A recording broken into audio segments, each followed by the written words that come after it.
Okay, so the character of Jevil, he's my favorite character in the whole game of Deltarune for the simple reason that he's by far the most deep. He is simultaneously three separate concepts overlapping, which I will cover over the course of this video for your entertainment, as they say, or something. Uh, yeah. Yes, I made this video, I used this video concept like a year ago, but I also forgot multiple important things when I was recording that. It's actually one of the main reasons why I now use notes as opposed to going purely off the cuff. So I'm remaking it, and this one's gonna be purely about Jevil, and it's gonna go way deeper than last time, so it's worth watching, and yes, I will reuse some footage. Oh, and of course, please, like and subscribe. Okay, so a Joker card is a card which depicts a jester which can stand in for any other card. It's found in some card sets, though not all. It's, from what I understand, it's relatively rare, but it's a thing, okay? Now this is what Jevil is in the light world. That's he's a Joker card, as in it's a world of cards. That's what Chapter 1's Dark World is, and so he's the Joker card, and he's the one of those in the whole room. This explains the line, "I can do anything." It's not that he could literally do anything like a god, it in fact means he can do anything that a card can do, because his light world form can do anything that any card can do, because it exists to stand in for other cards. This also means Jevil's powers are innate to himself, not a result of his insanity/enlightenment, or given to him by Gaster or the Knight, or whoever. Now, the Joker card is not the most common meaning of the word Joker. In fact, while looking up images of Joker cards, I found quite a few images of the Joker, and considering that Jevil is quite an insane murderer, his whole shtick is, oh, let's have a game, and it's like, he's going, and it's like, oh, when your HP drops to 0, you lose. So it's basically whoever kills the other person first wins, and like shark to shark and all that. Considering all of those lines, I think conceptually he's basically just, what if you had a Joker card that was a literal Joker, as in like a crazy murderous psychopath?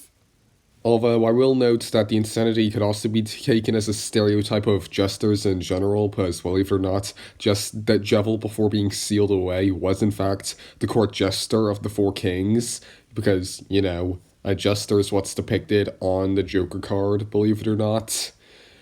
So, yeah. An addendum I will make to the whole Joker card bit is also that jesters, their social purpose in medieval Europe was to basically be someone who was allowed to criticize the king without being beheaded, to prevent the king from having from having problems with yes man syndrome.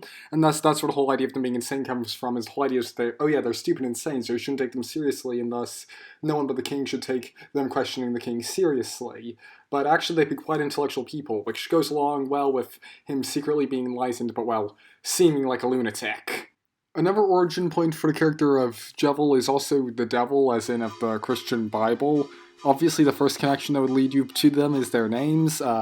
Jevil is literally just devil, but with the first letter replaced with J, likely in reference to jester. On top of that, he also shows several tendencies which one would consider sinful should they take the Bible as being hard fact, like going on about how he can do anything, and like complete chaos, within the Bible, just like within like Christian lore, just to be clear, like sin is basically going against God's will, and God's will is for there to be order, so chaos goes against that. Also, I can do anything, that's a textbook example of the sin of pride. Also, last time I checked, the whole murdering people for a game thing was not exactly condoned by God in the Bible at any point. In addition, the area where we fight him is quite reminiscent of a literalist interpretation of hell, bearing in mind the fire and brimstone idea, where we imagine hell as being a giant concentration camp where demons torture people who went there constantly, is a more modern adaptation of hell that's not really accurate to the Bible.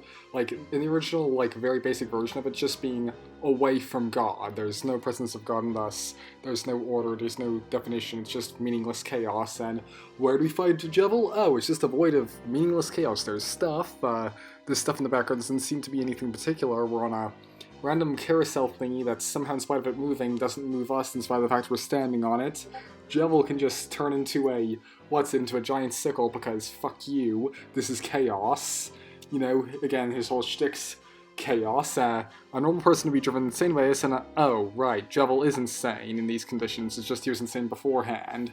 Most folks would be going insane from the boredom, and yet he seems to be having fun. You know? In addition, hell is typically understood as being deep underground, and where is this fighting arena? Oh, it's deep underground. He also just straight up references the word sin, like with the line, "My hearts go out to all sinners." In addition to that, Deltarune Chapter 1 also makes a big deal about how you don't have any free will in this game, you don't get any choices, you must progress the story and do what the game tells you. You can spare people, you can kill them, you can make quite a lot of small choices, but none of them ultimately mean anything. You ultimately have no agency in this world, which is a deliberate contrast to the game Undertale, which is all about your different choices and how that impacts the world and all that. And so the reason why I bring this up is because Jevil is the secret boss, meaning he's completely optional and you have to go way out of your way to fight him, thus you are breaking this rule of not having any meaningful choices by fighting him. And again, that's the creator's rule, and sin's going against the whole God, the creator's intent, so that's another thing that falls into this category. But of course, there is a whole third side to this character, being that he's also a perfect representation of the game Undertale in concept. Undertale being Deltarune's predecessor. So, spoilers! Jevil goes on constantly about how life's just a game, with, of course, Undertale being famous for characters who know full damn well that they are in a video game. Who both implicitly and explicitly criticize the player for not taking it seriously enough and in the process ruining the artistic story that is the game. Particularly, one of the main ways you can really fuck up an Undertale is by killing too many people, and that's the name of Jevil's game. And lastly, Jevil has this whole aesthetic this whole thingy with spinning and circles, and his thing is really called the world revolving, which is what happens to the world of Undertale when you save scum, as save scumming is canonically a part of Undertale's universe, and when you do it, you are literally causing the world to Groundhog Stay itself.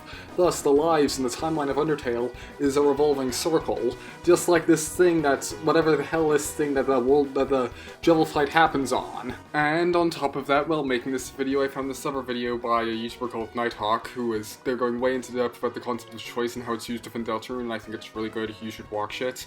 But one of the things he brought up was the character of Jevil, and he specifically talked about how Jevil is based on, may or may not be based on, an ancient Greek story known as Plato's Cave, created by, Plato. I'm not going to go into detail about the story or how Jevil ties to that, but that's their content. Yeah, watch their video if you want to see that, but it exemplifies what I really like about the character of Jevil, being just how many different things he's based on. We've got here 4 different cultural inspirations for Jevil, and it just makes him come off really deep in a way that Spamton just isn't, which is what puts him ahead of Spamton for me in terms of how much I like him as a character. So, yeah.